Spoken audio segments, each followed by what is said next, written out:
Good evening, ladies and gentlemen. Welcome to the Community Development, Housing, and General Government Committee. We have this evening a general agenda and a consent agenda. The consent agenda does not include any property items. Therefore, I won't be doing the roll call of addresses this evening. Are there either of the two consent agenda items that need to be pulled for discussion? C1. Is there a motion to approve the remainder of the consent agenda? Motion to approve. That was a hard decision, too. Is there discussion? If not, those in favor, please say aye. Aye. Any opposed, no. That's approved unanimously. And we will go to item C1, please. Resolution naming Civic Plaza Marshall Plaza. And reporting, we have Mr. Raleigh. Yes, I guess I'm really here on the request of the mayor, on behalf of the mayor. This request comes to you sponsored by the mayor to rename Civic Plaza, Marshall Plaza, in honor of departing Councilmember Wanda Marshall. For those who may not be familiar, Civic Plaza is the area bounded by 3rd and 4th Street in front of Wong Park Vista development. And if there are questions on the item, I'd be happy to answer. Councilman Rouse. Yes, how did we come to decide on the decision of Civic Plaza? Mhm. Is there a process, or did somebody make a recommendation? I think this was a recommendation from the mayor.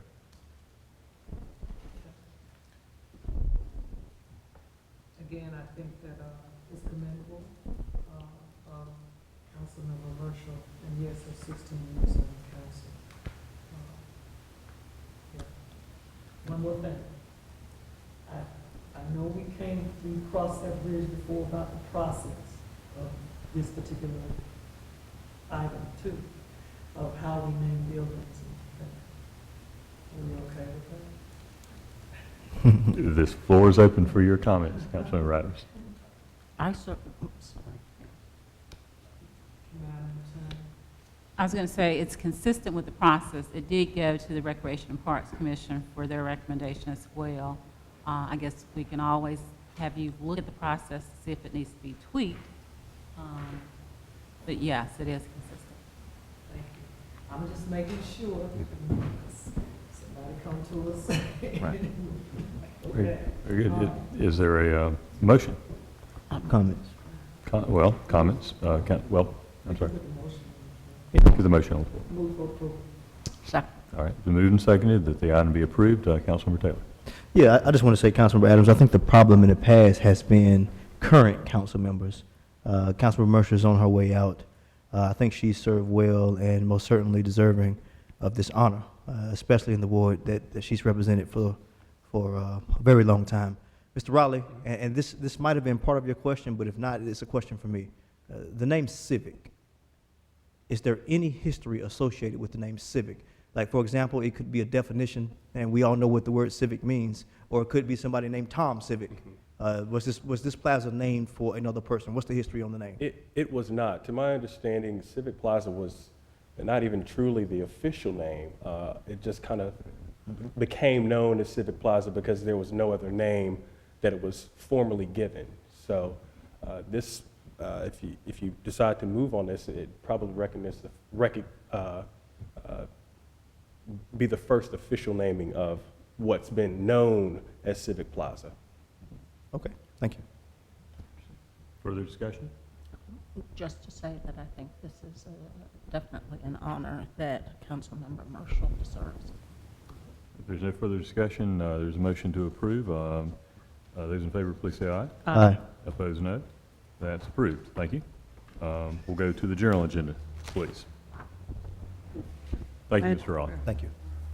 Item G1, resolution adopting the proposed Southeast Forsyth County Area Plan, recommended by the Planning Board.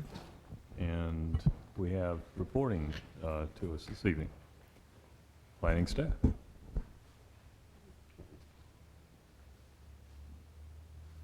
Okay, here to give you a brief update about the Southeast Forsyth County Area Plan. This is not to be confused with the plan you approved last week, which is the Southeast Winston-Salem Area Plan. So This is in the name implies, the very southeastern corner of the county, and it's in the blue area in the bottom right of that slide where the star is shown.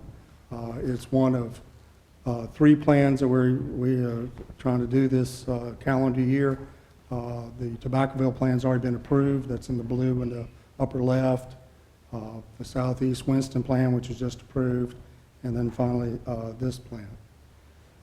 This gives you a little better view of the study area. It encompasses 13,000 acres, and its population grew by almost 3,000 people between 2000 and 2010. Its current population is 10,650 people. Most of this area is in the county. Somebody did the calculation for me today. 13% of it is in the city. 1,300 acres are in the southeast ward, and approximately 500 acres are in the east ward. And the southeast is shown in the bright purple, and the east is shown in the green on that slide. I will say that the dark line that's just bordered that is Union Cross Road. That is, for the most part, at least north of Interstate 74, is the dividing line as far as future annexations between Winston-Salem and Kernersville. As far as existing land use, the prominent use is single-family residential, single-family homes, 42%. 32% of the area is undeveloped. It's either vacant or may have a farmhouse on 100 acres, so it's mostly undeveloped. The 2 primary uses are industrial, we have with the business parks out that way, and agricultural, and they're at 7% and 6%. We had 4 community meetings. We advertised in the Kernersville News and it was out in that area. We got an unexpected boost when they did the story and said our meeting was about the widening of Union Cross Road. So we had 100 people at our first meeting. So we may try that in the future. So we'll write that one down. Yeah. But we had 70 people were there for the widening, and we had about 30 people there for the land use. That increased to 40 people in the second meeting, and then it decreased by halves, 20 by the third and 10 at the last. They were getting tired of us. Their main comment was that they wanted to maintain the rural character while being accessible to commercial amenities. And there are 2 major changes to the proposed land use plan from what staff proposed. They both had to do with, again, with the widening of Union Cross Road. And they're both in the red circled areas, the activity centers. The one at the top is where at the intersection or interchange of Union Cross Road and Interstate 40. And then the lower circle is the intersection of Union Cross Road with High Point Road. The top one at Interstate 40 is half in the city and then half in either Kernersville or the county. I'll give you a little more detail. We're going to work with the one in the Union Cross Road and High Point Road first. It's a smaller activity center, but if you see the red circle in the northeast corner, that is composed of about 12 lots of single-family homes, and Pineview Terrace and fronting on High Point Road. That neighborhood is trying, I don't know if they'll be successful, but seeing if the whole neighborhood wants to sell en masse and see if it can be rezoned to a commercial use. We originally showed that for townhouse development, but revised it to mixed use where we would have a mixture of commercial uses closer to High Point Road with access to High Point Road, and then transitioning to townhome development. But where those lines are just illustrative, that will fluctuate depending on if they're able to assemble it, how much they're able to assemble, and if they can propose a good site plan. And then we have a similar type transition on the northwest corner where you see the red C, which is commercial areas, transitioning to the brown, which is apartments, transitioning to the orange, which is intended for townhomes. The other area of discussion was the southeast corner of Glen High Road and Union Cross Road, right across from Glen High School. You can see the red circle. Again, that was an area indicated for townhomes, but the property owners wanted to develop it commercially, so a compromise was reached where it will be a mixture of commercial with apartments and townhomes, depending upon the site plan and how they want to do it. So we left that open for that possibility. Yes. Excuse me, what did you say that neighborhood was, that area, that they wanted to sell in mass if they could? I don't know that the neighborhood has a name, but the street is called Pinewood Terrace. Okay. Thank you. And again, the left side where you see the red Cs and the IDR and MDR, that is inside the city limits of Winston-Salem. The northwest corner of the area north of Interstate 40, the commercial area and the apartment area has already been zoned, but we are showing additional area for townhomes. Again, that area did not, other than that southeast corner, did not generate any controversy. In between those two activity centers, we're wanting to show the east side of Union Cross Road for moderate density residential or townhomes, believing that with the widening, it's probably not going to be suitable for single-family residences, typical single-family. And then on the west side, you have Caterpillar and Herbalife in that Lavender area. There, since this was in the county, we try to deal with sort of isolated situations, and we call those special land use conditions. There are 36 stars. Most of those are in the county, either on NC 66 or High Point Road, and they're reflective of an old mom and pop gas station, produce stand, a grading facility, greenhouse, whatever, that doesn't really blend. If they were trying to do it today, it might be difficult to get that rezoned, but they reflected what was there a long time ago, and we deal with each one of those saying, most of them are already zoned, so they're allowed, but it goes into a little more detail citing whether the area could be expanded or not, or under what situations. Very briefly, the transportation improvements, they're very little imminent. The little purple dot that you see in the lower left, the only improvement that deals with the city is a realignment of Wahlberg Road with Sawmill Road and Reed Road. They're what I call a dog leg or slightly separated intersection, and they will be aligning to where they match up. The only other improvement is the purple little bubble. It's on High Point Road. They're going to replace the bridge that's over Abbott's Creek, and that's in the county. The other improvements, very briefly, are plans for a north-south airport connector that would lead from Davidson County along Highway NC 66 that would tie into High Point at Sandy Ridge Road and go to the airport that way. By that one location, there is plans for extension of Glen High Road from Union Cross Road all the way to NC 66, where Bunker Hill United Methodist Church is, or Bunker Hill Road intersects with 66. That is to be development driven, so there are no state plans to construct that, but what happens as development occurs. And then the final project, if I live to see it, would be the southern loop of the Beltway. And that, as you know, has not been programmed at this time. So those are the primary transportation improvements. As far as community facilities, most of them are parks and greenways planned along Abbott's Creek, which is in the county, but there is a plan for a possible park someday between Glen High School and the new fire station that opened on Glen High Road that may be suitable. I think that's about the only one that's inside the city jurisdiction. The rest of it calls for miniature parks or larger parks all along Abbott's Creek. There are also 3 greenways proposed. Again, it'll be development driven, one along Abbott's Creek, one along Fiddler's Creek, which is in Winston, and one along the west branch of the Deep River that flows towards High Point. Like I said, we had 4 meetings. There was a public hearing before the planning board on May 9th. It was unanimously recommended as proposed. Board of Commissioners adopted the plan unanimously on July the 15th, and there's a public hearing date before the City Council on October 7th. I will say you expect a couple people there from Pinewood Terrace, the neighborhood that's trying to assemble those lots. and I'll be happy to answer any questions that you may have. Please tell me again, Pinewood Terrace, is that in the city or in the county? It's in the city. Thank you. Other questions?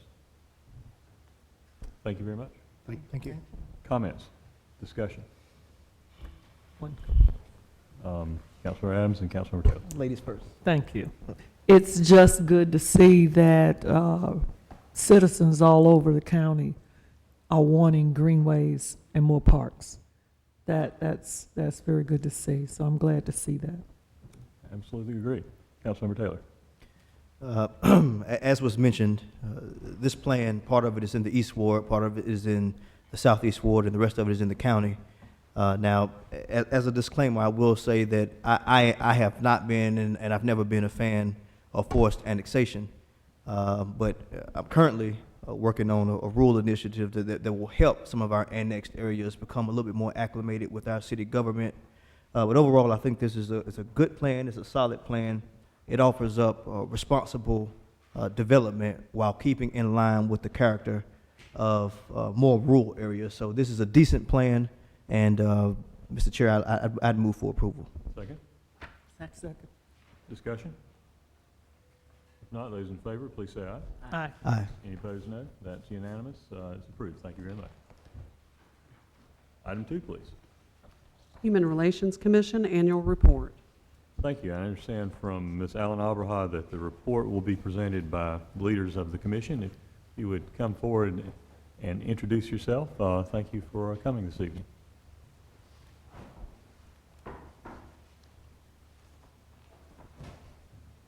Good evening. Good evening. I'm Nora Baker, and I'm the Vice Chair of the Human Relations Commission. And my name is Michael Clinton. I am the committee chair for the community relations here in our city. And we have with us tonight Attorney Wanda Allen Alspaugh, who is our commission director, and we also have Jamie Waldeck, who is one of her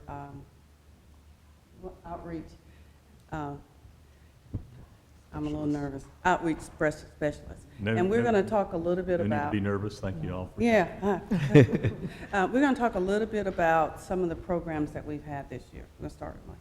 Well, it's a great honor to talk about the successful year of the Human Relations Department. This is my first term, and it has been a joy and a delight to be a part of all the wonderful things that are happening here in this city and in this department. But just want to just briefly talk about a couple things that we deem to be successful. In particular, some of our programs. One I want to talk about that took place this year was the showcase of songs that took place at the Coliseum. We've had maybe 400 or 500 in attendance. This was something that we did in conjunction with Black History Month, where we invited several gospel choirs from around the city. And it was a complete wonderful event. We got great response with the showcase of songs, and we're hoping to next year do it again even bigger and better. But really, really, really good response with the showcase of songs. And then one of the other programs I wanted to talk about was the Compassionate Winston-Salem with Jared McLeese and our mayor, Mayor Jones. We are working very close with Mr. McLeese and that initiative, and we have been deemed as a compassionate city, and I take great pride in that, and knowing that this is a city where everyone is welcome, and I feel really good about that, and the team and the commission has also endorsed that, and so we're working very closely with that program, which is Compassionate Winston-Salem, and also we also have the Acts of Kindness, which is in conjunction with the Compassionate Winston-Salem as well, which is Friday, September the 13th. And then finally, I wanted to talk about Trust Talks. This is with our police department. We have scheduled several Trust Talks where we allow the community to come and to talk to our police department and give their concerns, and it's a good way of building relationship with the community. We've done it with one in particular that I really enjoyed was one that we did at Haynes Hosiery, where there was maybe 75, 80 kids from across the city. Had an opportunity to interact with the police department. Very positive response. Good relationships were built, and so we're very proud of the Trust Talks. And the next one will be in late October. So some wonderful programs that are taking place with the Human Relations Department, and we're very excited about the upcoming year as well. And Nora will talk about the rest of the program.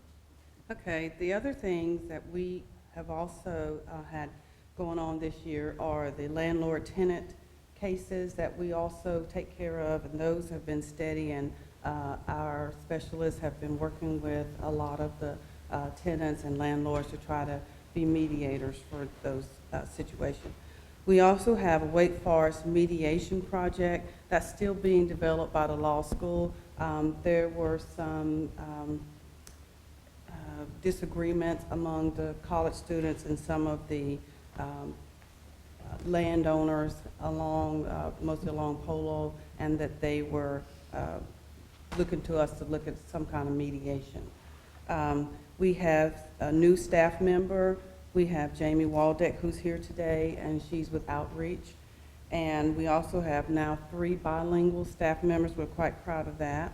And then we have 3 programs that are happening this week. First is Fiesta, and that is this weekend, Saturday, September 14th, and that is going to be celebrating the Hispanic Latino community, celebrating our culture. They'll have lots of activities on Saturday.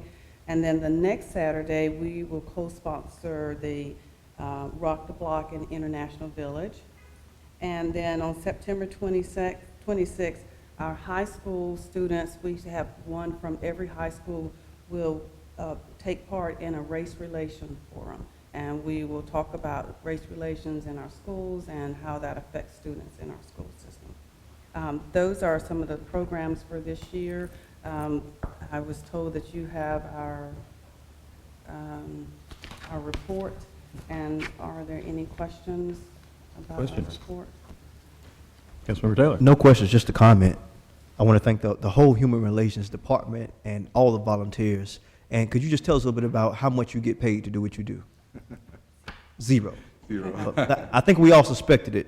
But again, the fact that you don't get paid for what you do says a lot about your character. We appreciate all of your efforts. And I am not the chair. We'll let him speak. But I just did want to take the time to say thank you. Thank you. Thank you. Councilmember Adams, did you have? Just to echo what Councilmember Taylor already said, I think as we move forward and knowing that the diversity of our city is changing every day, and it's organizations or the city of Winston-Salem's responsibility to help facilitate that change and help people to be accepting of it. I commend you again on the work that you do, and thank you for being volunteers for the city of Winston-Salem. Councilmember Black? How can I say that a little differently? Actually, thank you very much for your service to the commission, and of course, we think the world of our Human Relations Department. Thank you. Good work. Thank you. Thank you. Councilmember Clark, wait, please. Did you? No, I just, first off, I apologize for being a little underdressed, but I just come in from out of town and wanted to make the last of the meeting, and I'll just sit here quietly. Glad to have you. Thank you again. Let me add my appreciation for your work, and please pass that on to your colleagues. Thanks also to the staff. I was particularly interested when I read about the Trust Talks. I think that's a program that we would do well to expand. I know that in my area we have Weatherwood Court, where 4 or 5 years ago, I think, when that was still a part of the South Ward, we had a services fair. So a substantial percentage of the residents of that little pocket neighborhood are recent immigrants, and the bilingual staff will be very important there. I'd like to have another one of those in the near future for that area, and perhaps incorporate particularly the Trust Talk element in that, because I hear from neighborhoods all around my ward on a regular basis about city services and complaints and concerns and suggestions. And the truth is, I never hear from that neighborhood. And what that tells me is they don't know how to reach me, or they don't know how to access services, or they're afraid to call. Probably a substantial part of that last. So we need to break through that and make sure that everybody who lives in the city is comfortable calling the city. So thank you very much. Thank you. Thank you. Item number 3, please. Ordinance amending Chapter 38 of the City Code entitled Miscellaneous Offenses and Provisions. And Attorney Angela Carlin will be reporting on that, and the material, printed material is under Public Safety G1. To discuss this item. As I indicated yesterday, for the ordinance portion anyway, the city is basically obligated to amend its current ordinance consistent with state law, the law that was enacted by the General Assembly back in July of this year. And just briefly, the changes between, I guess, brought about by the legislature, which will require changes to our ordinance, are as follows. The legislation enacted in July removed from the city's authority or ability to regulate concealed handguns on playgrounds. So you'll notice on page 3 of the ordinance that we've basically deleted playgrounds from the area where you can prohibit concealed handguns. That legislation also defined an athletic field more narrowly than we had defined it earlier.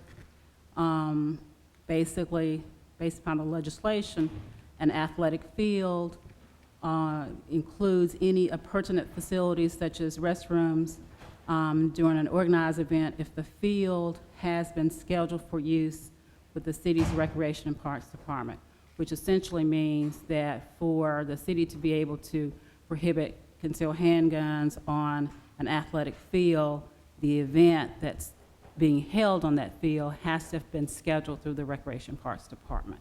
So if there's free play and the field has not been scheduled for use, in theory, an individual with a permit, concealed handgun permittee, can carry the concealed handgun on the field at that point in time.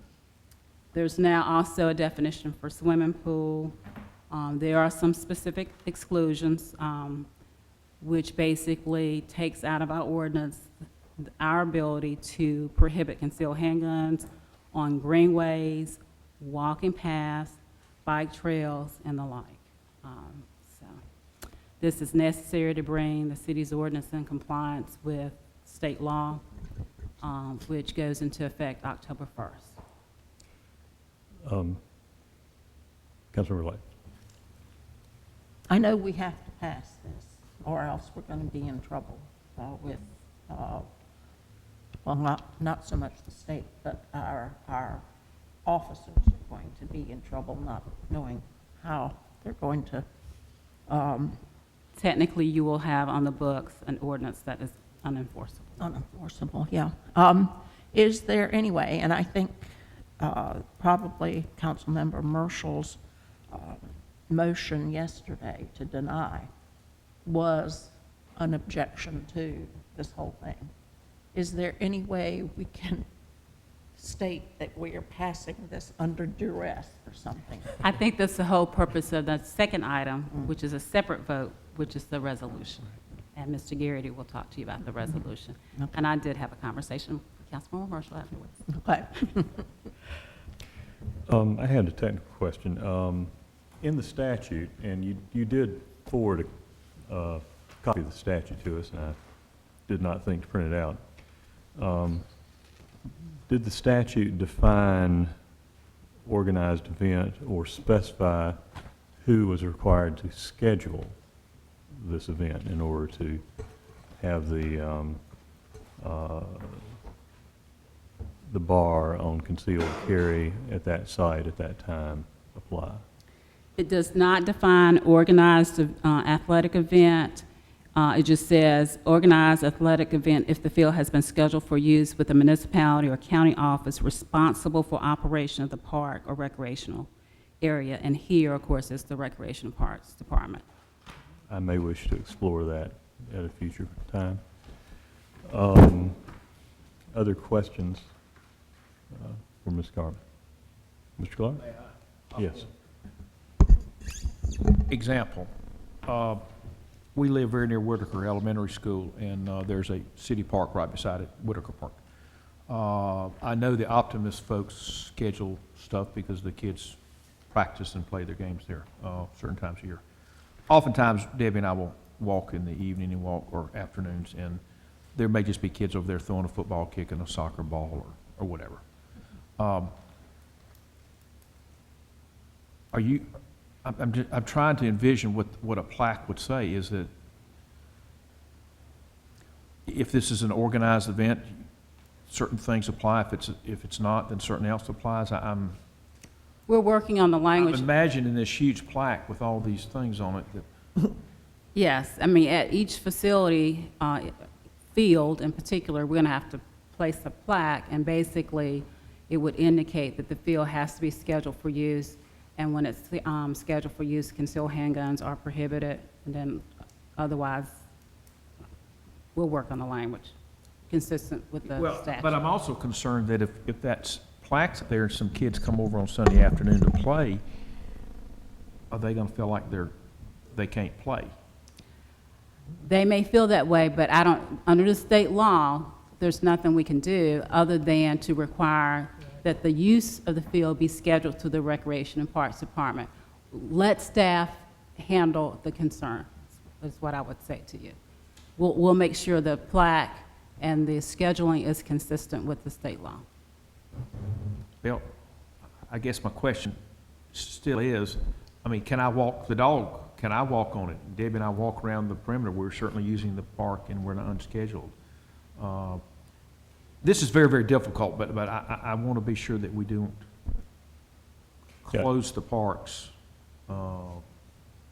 If you're just simply walking in the park, I mean, we're not going to be able to prohibit someone from walking through the park with a concealed handgun. And if you're talking about walking on the field that's scheduled for use, we can prohibit the concealed handgun permittee from bringing that concealed handgun. But I'm saying, if the plaque says you can only use the field if you schedule it, then a father and son walk over there Sunday afternoon to kick the ball around, they're going to say, wait a minute, we can't use the park anymore. Or they use it understanding that a concealed handgun permittee may actually be able to access the park. That's what we need to be able to. Yeah.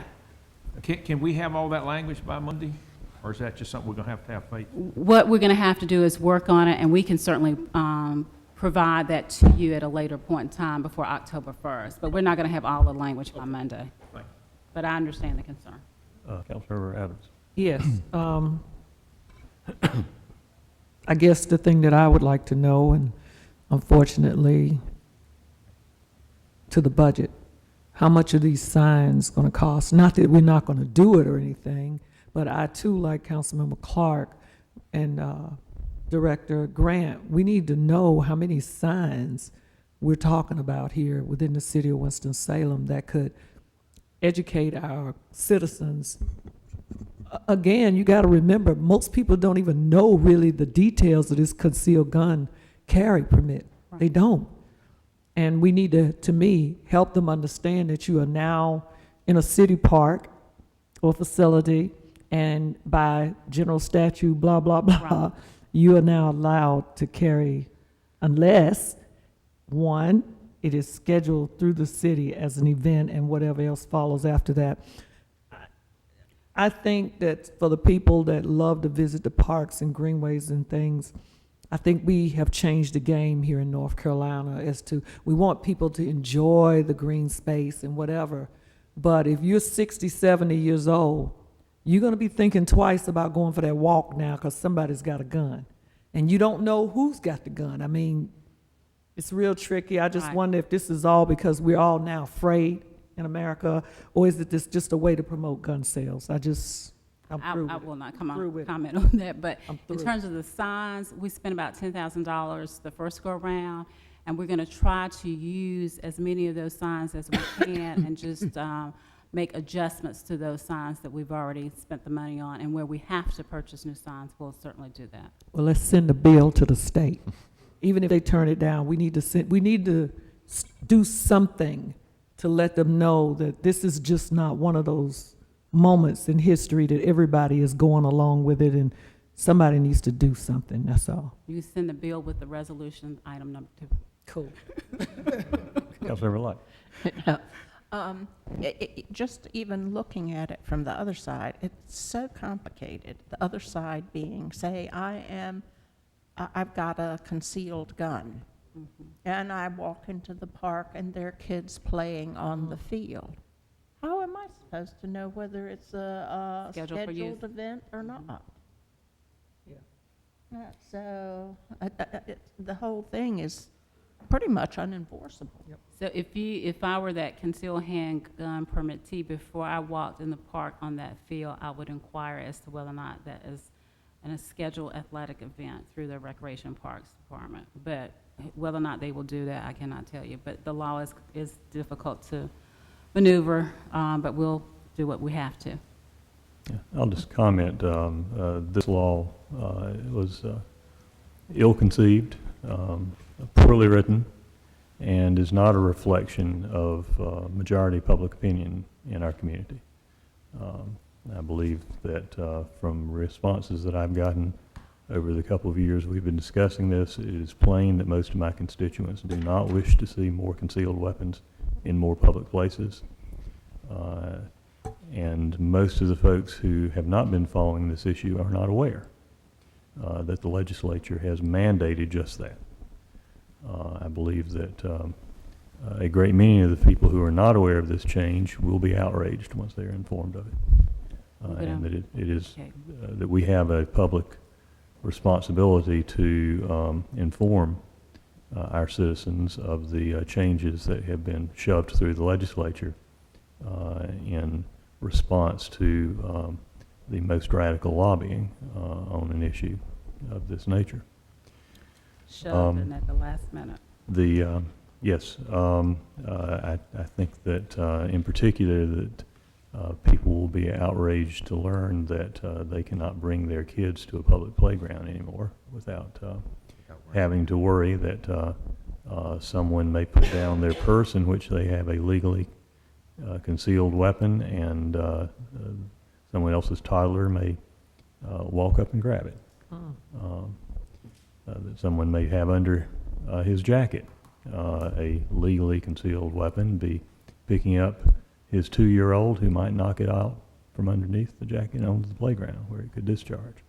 The lack of thought and public reflection that's gone into these changes is staggering. Councilmember Taylor? Yeah. Just wanted to add my thoughts. I think this is bad legislation. Having worked in the juvenile system for a number of years in my previous life, I will say that will we encourage our kids to go play? Allowing handguns in those places is just a horrible idea. I've had some youth that I've worked with over the years who are consistently misunderstood. And you take a young man or a young woman that dresses a certain way or behaves a certain way, and you put them around a person that is not familiar with that culture or the way things are done, it could be a tumultuous situation. And I understand we have a responsibility to fall in line with the state government when they make these types of decisions. But I just don't know that I can. I don't like state and federal governments regulating what we do here locally. This committee and this council was elected to represent the people, and it was broken down in wards, but ultimately we represent the people of Winston-Salem. My constituents do not agree with this legislation, and I don't know that I can either. I think this is big government at its best, and it's bad government. The committee may choose to follow the lead of public safety and recommend denial. It may recommend approval. It may send this forward without a recommendation. Is there a motion? Can I make a comment before you get to that point, just in reference to what Councilmember Taylor said? Again, we're obligated, council's obligated to move forward with this ordinance amendment, despite the fact you may not like it. If the ordinance is not amended, you will have on the books an ordinance that is unenforceable, that our police officers will not be able to enforce. I will comment that that is not an unheard of situation, particularly when interpretation of law is in flux. It would certainly be irresponsible of us to demand that our police officers attempt to enforce an ordinance that is under review and challenge. However, if in good faith the majority of the council concludes that we do not understand well enough what the state is mandating and what we may do under it, that we're ready to formally approve the changes, I think that it can legally take that time and simply allow proper instructions to be made to our personnel regarding what they have to not enforce. However, I'm not arguing either way. I'm simply offering my opinion. It varies it somewhat with advice from council on that matter.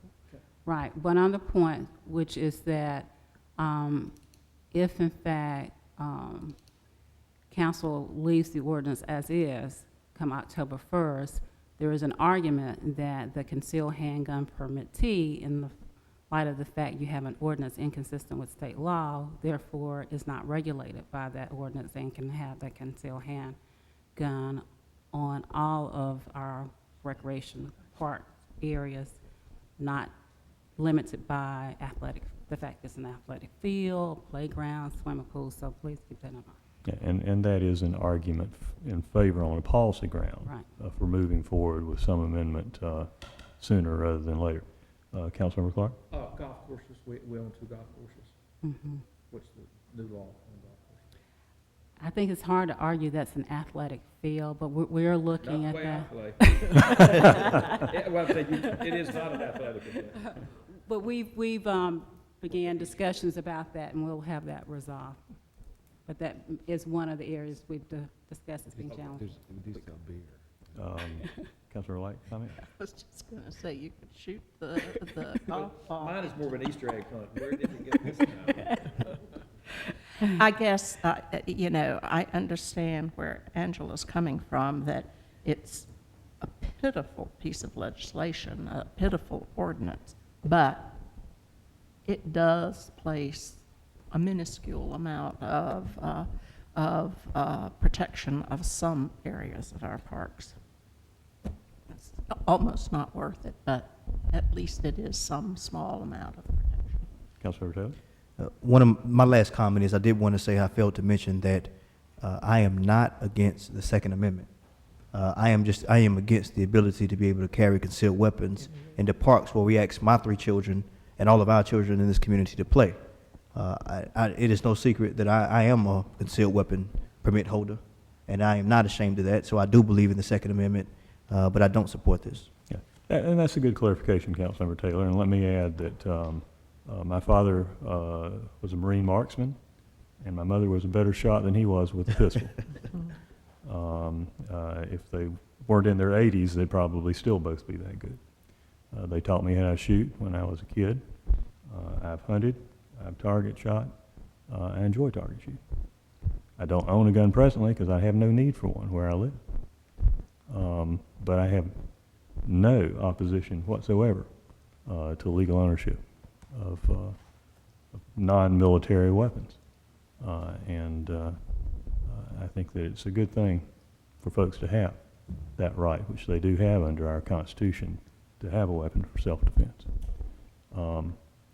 That's very different from this present movement by some forces to have more concealed weapons in more public places and to take away the ability of local governments or even private property owners in some cases to keep concealed weapons and displayed weapons off their own premises.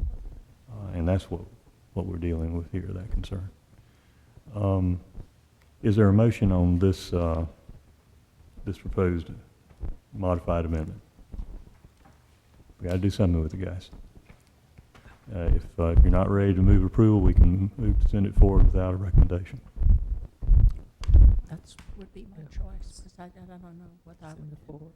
All right, I'll hear that as a motion and second to send forward to the full council without a recommendation. Is there a discussion? Those in favor? Aye. Aye. Any opposed? All right, that- I abstain. All right, 3 in favor, 1 abstention of the motion to send forward without a recommendation. And we'll go then to the related item, which is, Resolution expressing opposition to session laws 2011-268 and 2013-369 relating to municipal parks. thank you, and Mr. Garrity. Chairman Bessie, members of the committee, Councilmember Clark, this is, as you just discussed, this is a very frustrating mandate from the state. As I think has been said many times, we do not have home rule in the state. We are creatures of the state. But the state of North Carolina did not pay to build our greenways, does not pay to maintain our greenways, but chooses to tell us what we can and can't do on our greenways. This resolution does 3 things now. It was amended at Public Safety. First, this resolution points to an inherent conflict in the statute. The ordinance, the state law that was passed prohibits local governments from prohibiting legal concealed weapons on greenways. What it doesn't speak to and is silent about is what about greenways where the city does not own the greenway. All the city has is an easement, and much of our greenway is like that. We don't own the actual greenway. The adjacent property owner has either sold or given an easement to the city for greenway use. And nothing in that easement speaks to whether that property owner is granting to the city the right to prohibit or allow concealed weapons. It's silent on that altogether. What this resolution points to is because of that potential conflict and that potential that homeowner who still legally owns that, in fee simple, that land just with an easement to the city, may not be in favor of allowing concealed weapons on his or her property. It's basically as if you may not want to have somebody bring their concealed weapon into your house. It's the same analogy. Because of that, and because we don't know whether or not that individual with a concealed weapon might be subject to some liability legally in a private issue with the owner of that greenway, this resolution recommends that we post the greenways with that information. It'll be clear that we're not prohibiting concealed weapons, but post them so that people who choose to bring a concealed weapon know that they have that potential liability since the greenway is not completely owned by the city. The resolution also expresses this council's outrage at the changes in state law over the last 3 years. It requires, it directs staff to send this resolution to the General Assembly, expressing that outrage. And then furthermore, at Monday's Public Safety Committee, the resolution was amended to direct staff to, in addition, notify all of those property owners who have granted an easement to the city, notifying them of this potential conflict related to their easement and the potential that someone may be carrying a concealed weapon across their property. Thank you. Questions of Mr. Garrity? I'll note that I had asked staff to look into this issue. I appreciate their doing so. I consider this to be an opportunity to do 2 things, to inform the public further on the outrageous policy changes that are being forced on local citizens by the state legislature. And secondly, to frankly encourage responsible concealed permit holders to refrain from exercising that right in these areas.